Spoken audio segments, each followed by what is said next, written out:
लोग को। मैं आधार इतना न करता है। इधर चल भाई, इधर से समझाना हमको।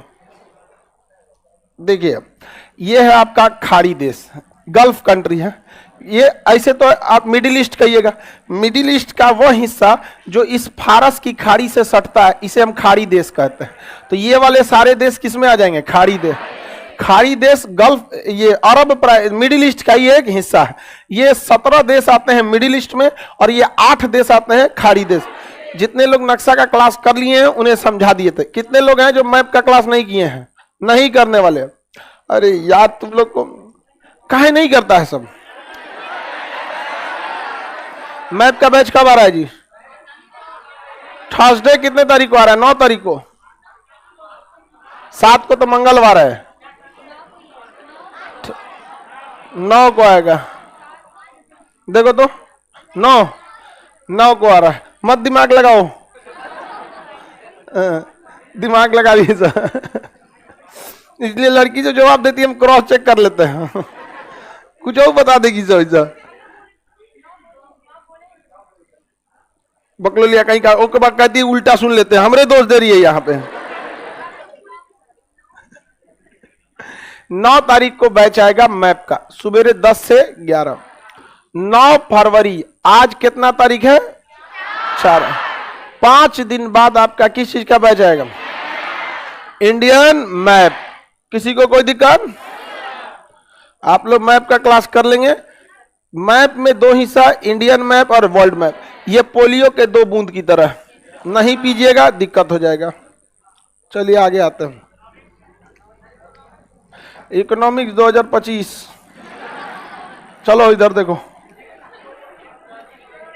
फिजिक्स 2026, और कोई सब्जेक्ट? एक साल गैप करके हटा लीजिए। चलिए याद ध्यान दीजिए, ये कौन देश है? खाड़ी देश। अंग्रेजी में क्या कहते हैं? Gulf country. खाड़ी देश को गल्फ। इस ससुरों के पास पेट्रोल बहुत ज्यादा है, इनके पास पेट्रोल क्या है? बहुत ज्यादा। अब इसमें बहुत बड़का समस्या समझिए। अमेरिका को पता था कि ये पेट्रोल बहुत ज्यादा है और यहां पर क्या चीज है? मुस्लिमों की बाहुल्य बहुत ज्यादा है, मुस्लिम आबादी बहुत ज्यादा है। इसलिए अमेरिका को पता था कि मुसलमानों को सबसे बढ़िया से ढोलक की तरह बजा के कोई पीटा है ना, तो अमेरिका और ब्रिटेन वालों ने पीटा है, एकदम बढ़िया से तहस नहस कर दिया है सब। तुर्की जो मुसलमानों का सबसे बड़ा गढ़ था, तुर्की के खलीफा के पद को समाप्त करके तुर्की मुसलमानों का गढ़ के बाद वहां महिलाओं को बुर्का पहनने तथा मुसलमानों को टोपी लगाने पर अंग्रेजों ने रोक लगा दिया था, जिस वजह से भयानक विद्रोह हुआ था, खिलाफत आंदोलन। अंग्रेज समझ गए थे कि इनके धर्म में मत हस्तक्षेप करो, इनको बस अच्छा अच्छा करते रहो, तारीफ करते रहो, ये लोग क्या करेंगे? साथ में खड़े रह जाएंगे। और ये बहुत ठोस लेवल पे काम नहीं कर पाते हैं, मतलब एक होता है ना बहुत अंदर तक काम कर देने के लिए, उतना लेवल तक ये काम नहीं कर। तो इसलिए उनको लगा था कि यहाँ हमें एक ऐसा देश होना चाहिए जो हमारे बदले इन सारे लोगों से लड़ाई लड़ सके। यहाँ पे बसा दिया उन लोगों ने इजराइल को। किसे बजा दिया?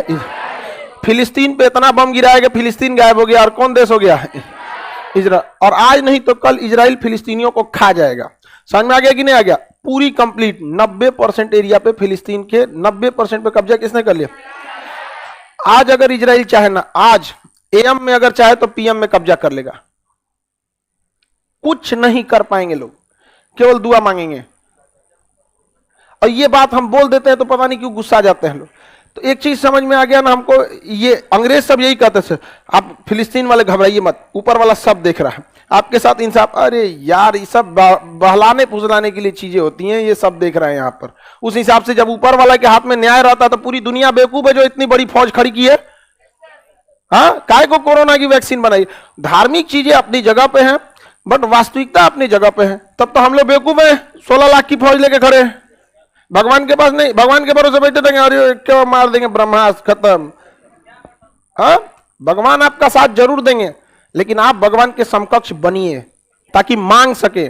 दिन सुबह से शाम तक दलिद्रई उल्टा सीधा काम करेंगे, अधार्मिक काम करेंगे, उसके बाद सोचेंगे भगवान आपके लिए पर्सनली अवतार ले लेंगे क्या कभी?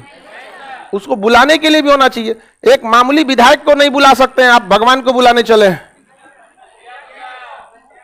मुखिया ना आए आपके घर, आप उस लायक बनना चाहिए ना आपको यहाँ पे, तो ये भी स्वीकार करना पड़ेगा आपको। क्या आप कह सकते हैं कि आज आपके अंदर वो इंसानियत चीज है? हर इंसान छल कपट में लगा हुआ है, कब किसको कचर के आगे बढ़ जाए। अब भगवान आएंगे सीधे यहाँ पर, ऐसा थोड़ी हो सकता है। भगवान नहीं कहेंगे तो हमरा खाली समझ ले रहे तुम, तो ऐसा नहीं है यहाँ पे। अमेरिका इन लोग को बहुत अच्छे से फुसला के रखे रहता है। तो यहाँ पे कौन लगा दिया? इजराइल। इजराइल ने अपनी देश की सीमा का निर्धारण नहीं किया, जब मन तब मारता है। सीरिया पे कुछ नहीं कर पाते। इजराइल को पता है कि कैसे किसी को बर्बाद किया जाता है। जैसे अगर कोई छोटा बच्चा है ना, उसकी जिंदगी बर्बाद करना है तो कुछ नहीं करना है। अगर वो 5 में पढ़ रहा है ना, हर 2 महीना पे उसके बाप से लड़ाई कर लो, 1-2 झापड़ बाप को मार दो, कभी माँ बाप घर में घुस के तोड़ फोड़ कर दो।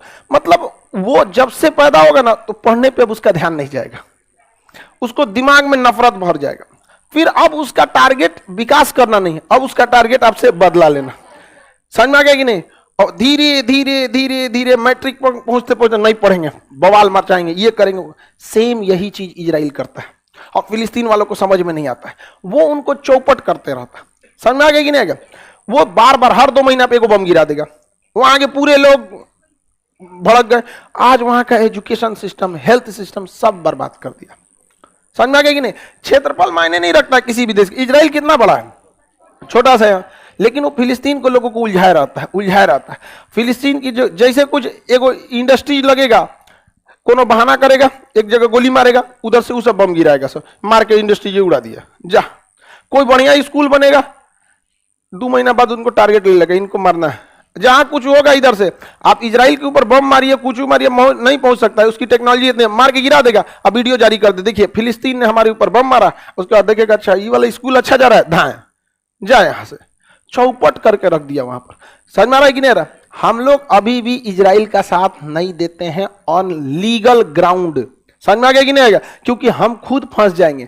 क्योंकि अगर हम इजराइल का साथ दे दिए लीगली ग्राउंड पर कि ठीक है फिलिस्तीन पर इजराइल का कब्जा लीगल है, तो उस समय पाकिस्तान कहेगा कि जब इजराइल ने फिलिस्तीन पर कब्जा किया वो लीगल है, तो पाकिस्तान ने पीओके पर कब्जा किया, ये कैसे इलीगल हो गया? समझ में आ गया कि नहीं आ गया? इसलिए तहस में आके नहीं करना है। इजराइल तुम बहुत अच्छे हो, लेकिन हमारे देश से ऊपर नहीं हो। रूस पुतिन आप बहुत अच्छे हैं, लेकिन हमारे देश के ऊपर नहीं है। हम रूस से क्यों किनारे हो रहे हैं? क्योंकि रूस चाइना से दोस्ती करते जा रहा है। समझ में आ रहा है कि नहीं आ रहा है? इसलिए इंटरनेशनल और जियो पॉलिटिक्स में धर्म को रखिएगा साइड, इमोशन जाए साइड, सबसे ऊपर नेशनल इंटरेस्ट। आपकी देश की किसमें भलाई है, वही आपका इंटरनेशनल रिलेशन में काम आएगा, और कुछ नहीं। यहाँ पर नो परमानेंट दोस्त। और बड़े लोगों से हमेशा सावधान रहना चाहिए, उनकी दोस्ती दुश्मनी कभी नहीं होती है। जो बड़े बड़े लोग होते हैं ना, बड़े बड़े, वो लोग कब किससे दोस्ती करेंगे कोई मतलब नहीं, और ना कब किससे दुश्मनी कर लेंगे नहीं। उनकी दोस्ती दुश्मनी वो खुद नहीं करते, उनके नीचे वाले लोग करते हैं। वो तो ऊपर ऊपर बाद में सट जाएगा, अरे भाई नेतवन को देखिएगा ना, और नीचे वाला मुंह देखे जा, गठबंधन टूट गया, बन गया, ये सब चीजें होती रहती है। तो यहाँ पे क्या आ गया? इजराइल। अमेरिका का वैक्सीन कौन है? इजराइल। बोले ना तो नहीं सऊदी अरब 4 को मिसाइल मार देगा, उसका सऊदी अरब कहेंगे तो सीधे कहेंगे क्या कर लोगे? समझ में आ गया कि नहीं आ गया? क्या कर लेंगे ये बताइए? तो यहाँ पे तो एंटीडोट है यहाँ पे। अच्छा, अगर ये लोग जाएंगे, ईरान जाएगा रूस से संपर्क रखने, तो आके मार देगा किसको? ईरान को। मार तो दिया था अभी उसको, क्या कर दिया? सेनापति को मार दिया ईरान के। कुछ कर पाए? नहीं कर पाए। कासिम सुलेमानी को, फकीर ज्यादा परमाणु वैज्ञानिक को फकीर बना दिया। तो यहां तक समझ में आ गया इजराइल। अब यहां देखिए बवाल यहां पे कैसे रखा गया। शिया और सुन्नी, इस्लाम धर्म में ऐसे तो बहुत सारे बवाल के कारण है, लेकिन जिसमें सबसे मुख्य विवाद है वो शिया सुन्नी। ऐसा नहीं है कि केवल शिया और सुन्नी है, समझ में आ गया? वो शिया और सुन्नी दिखाई देता है आपको। अगर ऐसे देखेंगे